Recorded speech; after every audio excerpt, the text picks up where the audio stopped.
Hi everybody, it's David Fleming here from the Toronto Realty blog, and welcome to this week's Pick 5. Now, a lot of the ideas for Pick 5s are actually given to me by readers. Sometimes they tell me specifically something they'd like me to feature, or sometimes it's a question or it's a comment. Now, today, there was an interesting debate in my office, which I thought this is absolutely perfect for today's Pick 5. The debate was, where can you find a house legitimately for under $600,000? So, not listed at $599, selling for $805, right? And not a townhouse with a condom elements fee or something like that. We're talking about a house. Where can you find a freehold property? Now, we don't want to cast the net too far, like, oh, if you go to Trenton. No, we're talking about the city of Toronto proper. So I thought it would be fun, and you know I love these fun exercises in Pick 5. It's the week before a long weekend. There's not a heck of a lot of new inventory out. So I thought it would be fun to kind of work with one of these tough numbers. And there are a lot of tough numbers in our market. Of course, it depends on what you're looking for, but a very difficult number happens to be $1 million. I know it sounds ridiculous, but $1 million for what people want. Usually those things are selling for over $1 million. So say you want a 3-bed, 2-bath with parking, and you want to be on the east side, or you want to be in High Park, or you want to be in Bloor West Village. It's a very difficult number. So I've had clients that are trying to scrape and claw to get into something at $990, or if you could put a 20% down payment down, you know, maybe you can go to $1.010 million, just over. And I've seen how difficult that is there. Now, another tough price point is $800,000. $800,000, again, you're looking for that semi-detached. Maybe you'll take a 2-bedroom and it needs work and it has no parking. And again, I go to the east side, I go to the west side. And I know for a lot of you, you're like, oh, you can come and buy in my area for $750. Again, it really depends on where you're talking about. I really focus on the core. So today, just City of Toronto proper, I want to look at $600,000. So let me show you my screen here. Take a look. We're really zoomed out. So what I'm going to do is I'm going to zoom in. I've got a $600,000 max list price. And let's zoom in and see where the red dots pop up. There you go. There you go. So ignoring Etobicoke out here and, you know, south of the 401, look what we've got here. I hope you can see all this. Is we've got essentially up here in the Rockcliffe Smythe area, which I featured before on Pick 5 a couple of times. And then, oops, sorry about that. And then you've got down here in East York, and we'll look at a couple of those properties, keeping in mind that some of these are holding back offers, right? So your $599 might sell for $800. But again, just a very cursory view. Can I zoom in? No, I'm going to go back out. Then you've got down here along Danforth, and you've got up into the Scarborough Junction, Birchmount, Birchcliff, this is where my mother lives, and then up here in the Golden Mile area. So unfortunately, there's no way to filter out the ones that are holding back offers, because there are some in here that are going to sell way over. And then you get some interesting ones like this. This is fun. Let me show you this. This is 6 Plateau Crescent, which is listed at $1. Now that's great. I say that facetiously. I mean, that's great. You want to list for $1 and you want to hold back offers, and maybe it's worth $2 million, 2.1, 2.2, 1.9. Let the market figure it out. The issue is they're 34 days on the market. So if you had listed new for $1 and you had an offer date scheduled for 6-7 days later, then people submit bids. It doesn't work. Okay, list it out what you want. This is so bizarre, because it's been on the market for 34 days at $1. No one is finding it. No one is seeing it. Why? Because if somebody's searching for a house between 1.8 and 2.2, that's their range, they're not going to find this. And the crazy thing is, guys, the brokerage remarks, attached Schedule B, Form 801, send offers to, I blanked out the name, deposit check certified, lockbox for easy showing, please call appointment desk, blah, blah, blah. Hello? What about some indication of what you actually want for this house? It's crazy. But that really wasn't the point of today's Pick 5.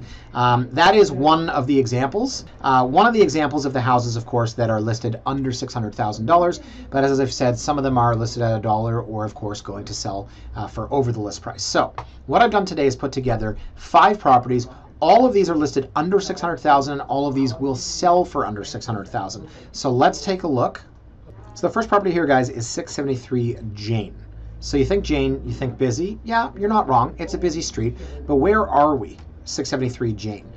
I always kind of think, okay, Jane starts here, prime Bloor West Village. We move north along Jane. We get north of Annette, and we move up into, I don't know, what would you call this, North Bloor West Village? If we were to zoom out, you'd call this area the Junction. So we're just north of, where's the Bazaar intersection? No, that's over here. This is a tough intersection, the Dundas-St. Clair, Scarlet Road debacle. So just north of Dundas, and this is a pretty nice stretch.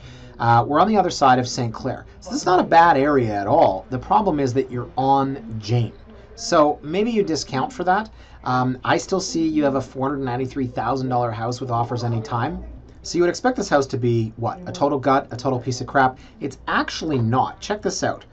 Basement tenants paying $1,200 a month. You have a basement tenant paying $1,200 a month. $1,200 carries what? $200,000 of mortgage. So take that off the top here. You need to $293,000 left. So you put down your, I don't know, you could put down 10%, but your mortgage payment is not going to be that much. So we'll go into the property here, and it needs a bit of TLC. I mean, I always look at things like the rusted railing. You know, there's gaps in here. It looks like a sprained ankle waiting to happen. You know, and the furniture's ugly. I don't dislike the 2 giraffes, but this couch is way too big for this space. There's no railing here. I'm really, really nitpicking. My point is, this is not a bad house. You'd expect like a complete gut, and this thing's actually in pretty decent shape.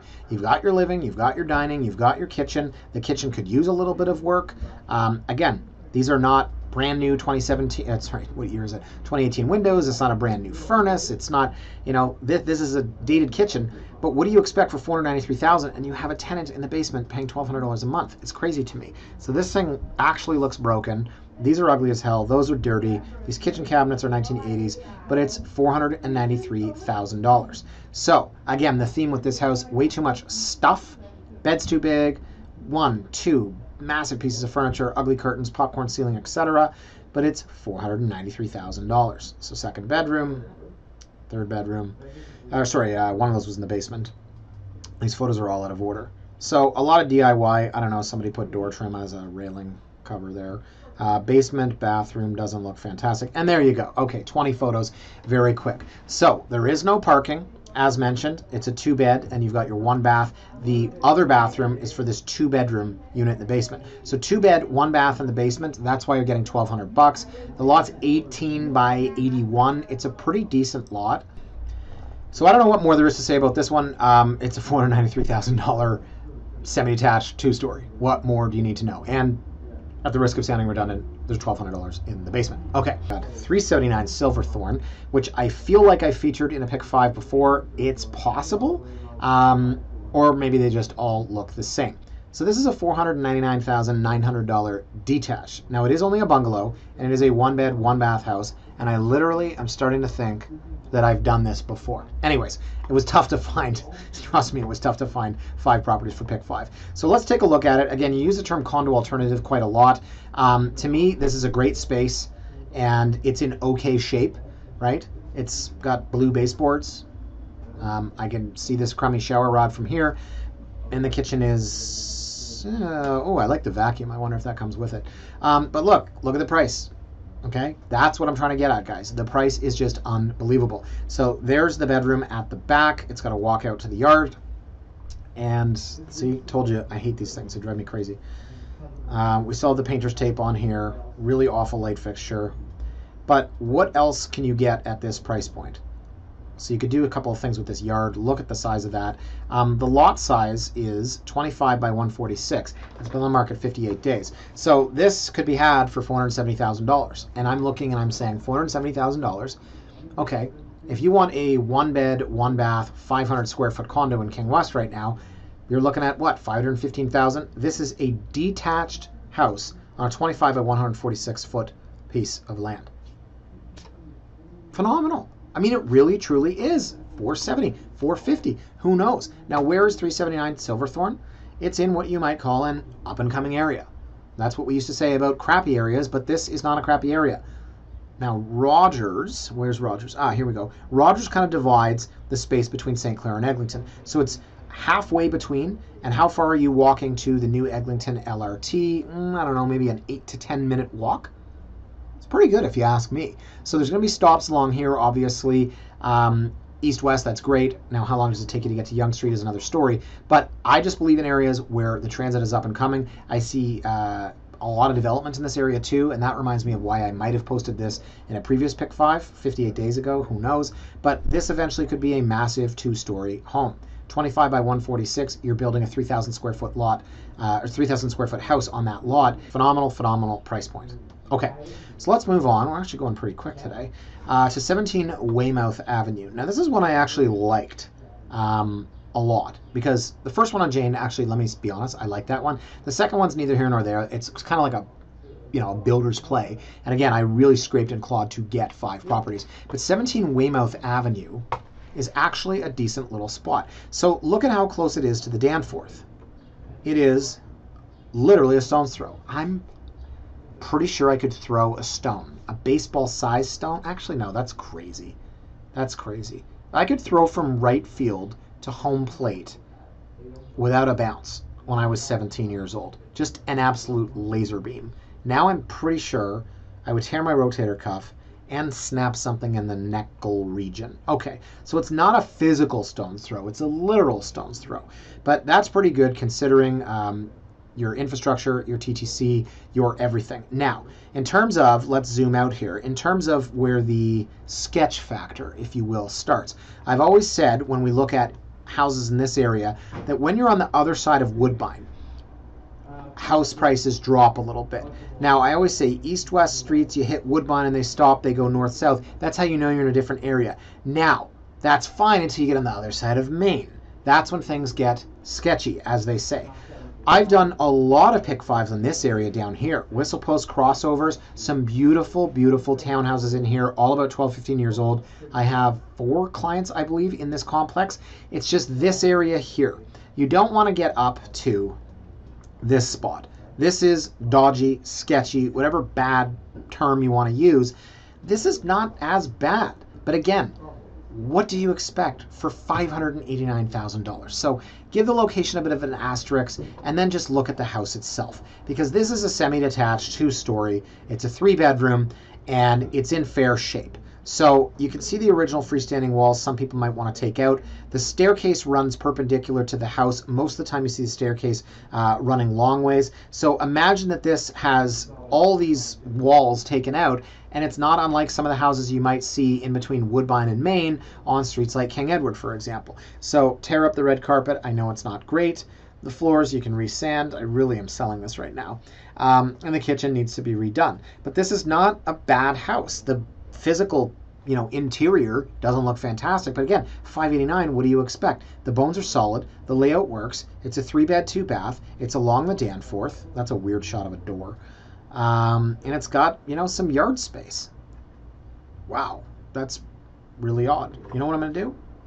I'm going to save that for later, for MLS musings. That's how it happens. You find something, you save it. Although a lot of them actually come from readers. And there you go. What is that? Parking? Yes, it is. Lane 1. So, in review, we're under $600,000. We have 3 bedrooms. We have 2 bathrooms. We have parking. I don't know what else I can say. Yes, I understand the inside of the house is not nice looking. But guys, $589,900, I literally can't speak today, that is a 1-bedroom condo in King West. No parking either. So if we're looking under $600,000, this is the kind of thing that you have to target. It's an impossible price point, but what more could you ask for? Okay, let's move on to property number 4, 371 Sammon. Property that, again, I feel like I've seen before or done before. And this is total, you can see here, fantastic condo alternative. Totally marketing as a condo alternative. Check this out. No need to fight the traffic to get out of the city. You have a cottage right here. The whole point of a cottage is somewhere separate from home. So I don't think it can be both. Anyways, topic for another day. $599.9 on the market 7 days, 1 bed, 1 bath. It has an unfinished basement.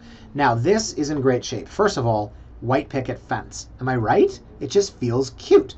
The house itself, very cute. I don't know any other words other than cute. And then inside, it's very cute. Cozy. It's very cozy and cute. So it's not a huge floor plan. I'll show you that in a moment. But they've done a very nice job with a little bit of space. And that's really what this is. It's a little bit of space. But again, I go back to the price point. We're talking 1-bed condo. Now we've got 1-bed detached house with the future potential of building up on it. This is my concern here. You see this table? Is this table the dining area? And we'll take a look when we look at the floor plan to see. A little bit angular. I like that window though. Exactly. Boy, the staging's bad. They really should have staged this. Old person, right? Get some young blood into here. Get rid of that ceiling fan. No one likes ceiling fans unless it's in a master bedroom. Hide the wires here, guys. Honestly, I need to open a staging company. I stage every single property I have now without fail. It's not even an option anymore. So, bedroom, that looks like a king in a room that could probably take a queen. Wall-mounted TV, not bad. Really, really tight in here, right? It's a big squeeze. I probably would have got a different curtain, and then I'd open it up. The mirror, these photos are awful. Should open a photography company as well. Very cute covered porch. Damn, that word cute again.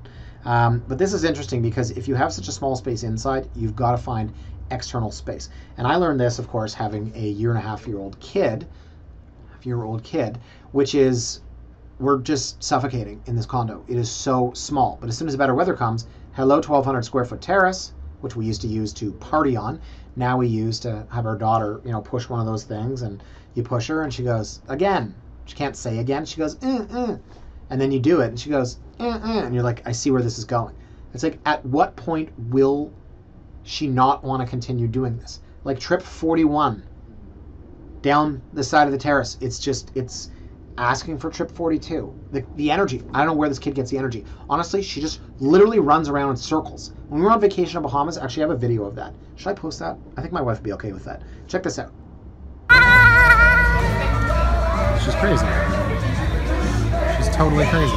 Seriously, she's a lunatic. She just runs around and runs around and runs around. The energy, I don't understand it. She just, Anyways, if you've got a small space, you've got to find a way to get external space, and even if you can use it for 4 months a year, it's great. So what I see here is a spot where whether you're entertaining, whether you're just looking to get outside, out of the house, whether you want to read a book, there's a nice little space here, and then you've still got, I believe, a little bit of yard space right there. Perfect. Great. On the boardwalk. Cool, huh? So I like this. I think it's super cool. Location-wise, I've got to show you 371 Sammon, this is in a better spot. So we were just over here and I was saying it's dodgy. Look how much closer you are to the city. And of course you are, you're in Danforth Village. You are, what do we want to call this? A 10-minute walk to Greenwood TTC. But geez, guys, come on, for $599,000, what more could you possibly ask for? So I don't think they actually have a floor plan. I apologize for that. I was hoping to kind of get a better sense of the flow, but we're just going to have to assume that the inside is as small as we thought it was. There's that one little living room at the front. You're probably looking at, the dining room table in the kitchen. The question, of course, for me is, how much space do you have in the basement that's usable, and what is the ceiling height? Okay, last but not least, guys, we have 63 Nickle Street. Whoa. All right, where do we start? First, let's look at the area. So this is back on the west side, and I just showed you Jane, which was down here. 63 Nickle, where's my little red dot? Okay, so 63 Nickle is in here. So you've got a big old train yard going right beyond y'all. Yes, that's fine. I have cousins in Atlanta. They say y'all constantly. So location-wise, not the best, but again, everything that I have to say here today deals with what are you paying for this property. Not the best location, but what's it listed at? It's listed for $599,900. So this one is overpriced. I mean, what's the expression there? Pot calling the kettle black? No, those who live in houses, glass stones, something or other. I don't know where I was going with that, but 44 days on the market, $599. I want to go back to that Silverthorn. Think about that. That was a similar detached bungalow, but that was on a lot that was 135 feet. Debatably better area. So this thing's massively overpriced, but again, just trying to show you what you can get under $600,000. So this thing is in better shape than the Silverthorn. They put in a new kitchen, which great, rearranging the deck chairs on the Titanic. I'm terrible with the sinks today. So this is a nicer interior, but again, it's someone else's crummy reno. I would have gone without the yellow. That's interesting, like identical bedrooms.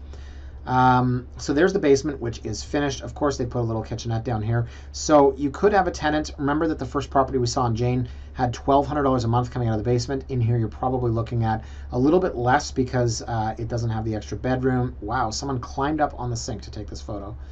And there you go. So private driveway. The redevelopment possibilities, yeah, down the line, but I don't think anytime soon. This bugs me. See this? This is the agent's sign that they had to blur out because you're not allowed to put branding on MLS. I mean, imagine the audacity of an agent taking a photo of the listing that they have with their for sale sign, and you're not allowed to show your for sale sign. The Treb rules are just ridiculous sometimes. Anyways, so as I said, downstairs you've got a 1-bed, 1-bath apartment. It's 3 beds upstairs and the 1 bathroom. It's a private drive, lot size 25 by about 90. I mean, I think it's overpriced by at least 10%. I think it's 550 below. But again, this is 5 properties now we've seen that are available under $600,000. There's no holdbacks. We're not talking this is a $599 bait price. 5 properties available under $600,000. So now you know exactly what you can get under that number. So as I said, when you're looking for properties under $600,000 that are actually going to sell for under $600,000, there's never going to be anything in the core. There's just this big empty area. Of course, there's nothing out here as well, but that's because these are all massive pieces of land. So you're either going to be, Danforth Village, Birchcliff, I didn't want to get into. There are houses out there, but it's a little bit too far. And you're always going to have an oddity, right? Here we had a 1-bedroom house. Here we had something that was adjacent to a sketchy area. And then up here, you're backing on a train track. And down here, your Jane, actually that one I didn't mind too much, which was just north of St. Clair. And then over here, this was the Silverthorn house, which has potential, of course, long-term because you've got the new LRT coming along Eglinton. So the properties themselves, again, starting at $493, which is sitting on the market. That's a fantastic deal. Didn't love Silverthorn, really liked Weymouth. Sammon's kind of neat, but you're really paying for the area. Again, I go back to the whole 1-bedroom in King West for $550,000 argument. And then last but not least, Nickle, which I felt was overpriced. Anyways, guys, that was fun. I like these little exercises sometimes. I know a lot of you guys like looking at, semi-detached houses in Leaside or, pretty cool lofts. But sometimes just to get a general understanding of what's going on in the Toronto real estate market, you've got to look at something like this. Because putting this in context with the rest of the market, trying to understand how Toronto compares, whether it's to Mississauga or areas outside the city of Toronto, or whether you're comparing it, against the potential move to Nova Scotia. Or, I've got a buddy who's moving to Kingston, made an offer on a property the other night for $279,000. It's a detached bungalow with 3 beds and 2 baths, fully done. $279,000. They lost. I think he said it went over list, and he was like, "Wow, I can't believe someone paid more than the listed price." So, have a fantastic long weekend, guys. I am looking forward to only posting 2 blogs next week. I didn't expect a lot to come out this week before the long weekend. There was a handful of properties. I'm actually showing one in Bloor West to a couple. I could not believe this thing came out the week before a long weekend. So I expect things to pick up significantly after the long weekend. We've got about 6 weeks left, a very strong market before it slows down for the summer. Enjoy that long weekend, guys. I'll see you next week. Bye for now.